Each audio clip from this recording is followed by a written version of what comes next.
Dan pemirsa, kami akan langsung mengajak Anda bergabung dengan rekan kami Wahyu Wiwoho yang saat ini berada di Perumnas Balaroa, Sulawesi Tengah. Selamat sore, Wahyu Wiwoho. Saat ini bisa Anda gambarkan kondisi terkini seperti apa di sana?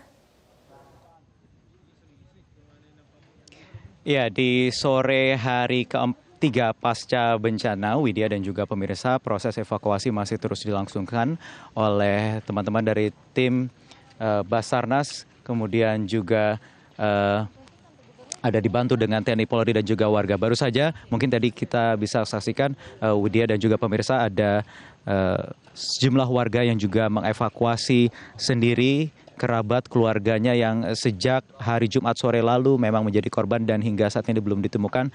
Tadi sudah ada 2 kantong jenazah lagi yang dibawa oleh warga dan kemudian ini memang menjadi permasalahan tersendiri karena memang kondisi di Balaroa ini seperti yang bisa kita saksikan di belakang ini situasinya begitu kacau, begitu berantakan karena memang kondisi tanah di sini amblas, turun dan longsor beragam dari mulai sekitar 2 meter sampai mungkin di sana bisa lebih dari 5 meter, Widya, karena ini sangat luas.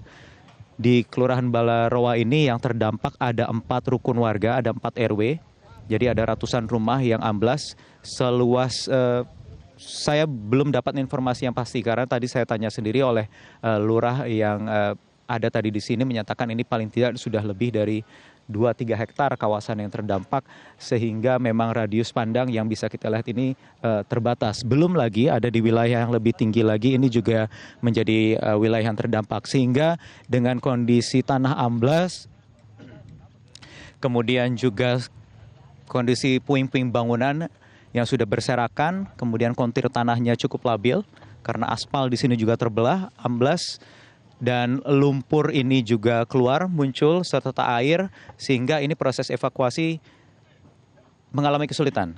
Teman-teman tim evakuasi mengalami kesulitan. Apalagi ada jenazah yang memang tertimpa bangunan dan itu sulit untuk dievakuasi karena keterbatasan alat-alat, terutama alat berat yang memang cukup sulit masuk mendapatkan akses masuk ke sini karena memang lokasi di Desa Balaroa, Perumnas Balaroa ini berada di wilayah sedikit naik ke arah perbukitan memang, kemudian jalannya juga tidak banyak akses jalan yang besar sehingga memang itu menyulitkan untuk teman-teman evakuasi untuk membawa masuk alat-alat berat ke sini, Widya.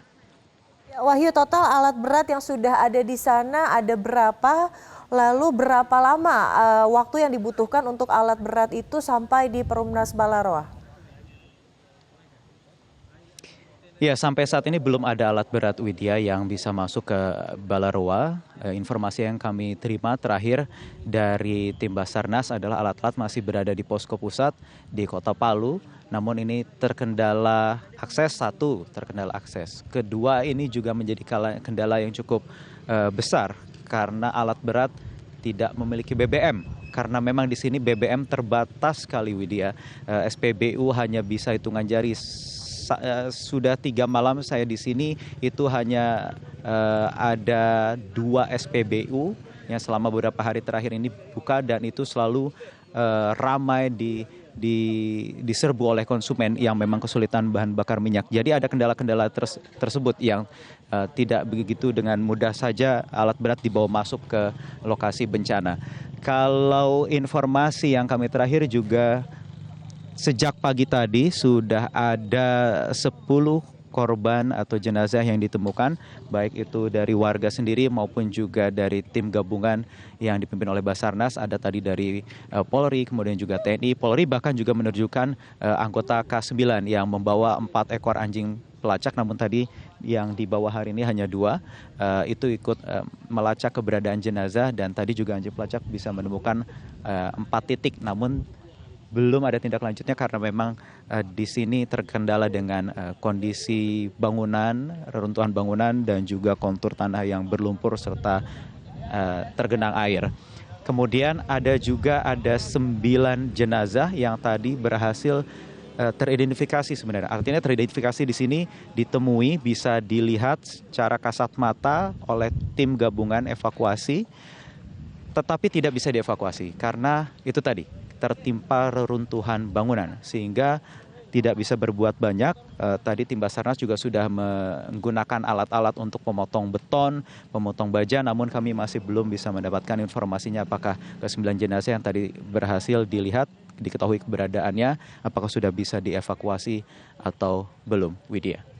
Baik, Wahyu, Wahyu tadi Anda mengatakan bahwa juga terdapat genangan air dan lumpur. Gambarkan kepada kami, apakah lumpur ini seperti memancar atau memang genangan dari retakan-retakan? Kalau kita lihat di belakang Anda ini kan aspalnya terbagi retak ya, terbelah begitu. Apakah memang lumpurnya muncul dari retakan tersebut atau seperti apa? Gambarkan kepada kami.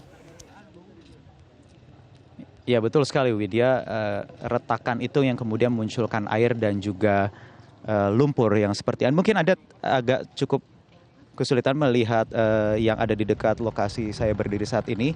Namun kalau kita harus berjalan lebih jauh lagi ke sana, kemudian itu menemukan ada genangan air dan juga lumpur. Di sini hanya ada sedikit. Jadi memang ketika kejadian gempa itu berlangsung, kesaksian warga di sini mereka melihat jalan aspal tanah rumah mereka itu seperti ombak, seperti air yang bergelombang, Widya. Mungkin Anda bisa bayangkan bagaimana kondisinya. Sehingga kemudian lumpur, tanah-tanah yang berada di bawah itu muncul ke permukaan, jalanan terbelah, air kemudian keluar. Sehingga banyak juga warga yang memang kemarin yang sampai saat ini masih dilaporkan hilang itu karena masuk ke dalam tanah. Karena memang tanah itu mengangkat ke atas dan membelah tanah di sana.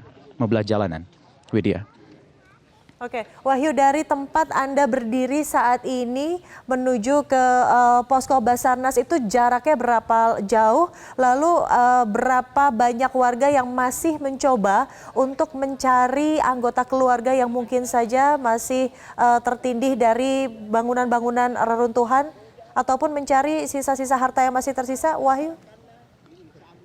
Iya, ya kalau posko Basarnas pusat tentu jauh lokasinya dari sini Widya karena itu berada di pusat kota Palu. Tetapi di sini teman-teman Basarnas hanya memiliki satu spot khusus untuk mereka menaruh alat-alat barang mereka yang sebenarnya ada di depan saya beberapa meter ke depan sana. Kemudian juga ada truk Basarnas tempat menyimpan alat-alat di sana.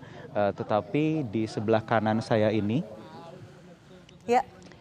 yang kita lihat ada pagar-pagar itu tempat relawan karena di sini juga relawan ikut membantu proses evakuasi, itu menjaga kantong-kantong jenazah yang tadi sudah dievakuasi dan dibawa oleh tim evakuasi dari Basarnas, TNI, Polri dan juga relawan. Sementara kita lihat di belakang saya ini masih ada sejumlah warga yang mencoba mengambil harta benda milik mereka dari puing-puing bangunan.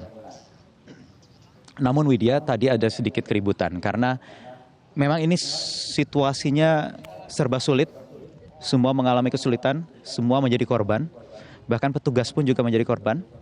Sehingga dengan kondisi sulit seperti ini warga cukup sensitif begitu ya. Karena ini wilayahnya sangat luas, cukup luas. Wilayahnya cukup luas, kemudian aksesnya terbuka. Wilayah pintu masuknya terbuka sehingga warga khawatir ada orang-orang atau warga di luar sini yang tidak bertanggung jawab mengambil harta benda milik warga di sini. Namun tadi sudah ada lurah, sudah ada RW, beberapa RT juga yang hadir, kemudian ada kelompok-kelompok masyarakat dan dibantu juga personel TNI Polri yang membantu melakukan proses verifikasi terhadap warga yang baru saja kembali dari puing-puing runtuhan dan membawa harta benda untuk dicek apakah benar ini warga sekitar, warga berasal dari kawasan Balaroa ini atau bukan. Dan terutama tadi ada kendaraan roda 2, ada beberapa unit kendaraan roda 2 yang berhasil dievakuasi dari puing-puing reruntuhan puing bangunan dan ini dicek dulu apakah benar, dicek KTP-nya, kemudian surat tanda nomor kendaraannya juga dicek sehingga ketika benar, tepat ini orang yang benar diverifikasi juga oleh ketua RT dan RW-nya maupun juga lurah baru boleh bisa dibawa pergi. Widya. Baik. Dengan kerusakan masif yang sama-sama kita saksikan di layar kaca, saya yakin air bersih ini merupakan masalah kemudian yang menjadi sangat dibutuhkan oleh saudara-saudara kita di sana. Wahyu, pasokan air bersih sampai saat ini seperti apa, bisa Anda gambarkan? Ya, semua menjadi masalah Widya. Air bersih, air minum, makanan, logistik, kemudian selimut, perlengkapan untuk lansia maupun anak-anak, balita itu menjadi masalah besar di sini karena memang pasokannya kurang, distribusinya sangat kurang. Sehingga ini yang juga membuat warga begitu berharap besar kepada pemerintah, kemudian aparat terkait. Saya juga tadi mewawancari sejumlah warga yang meminta mereka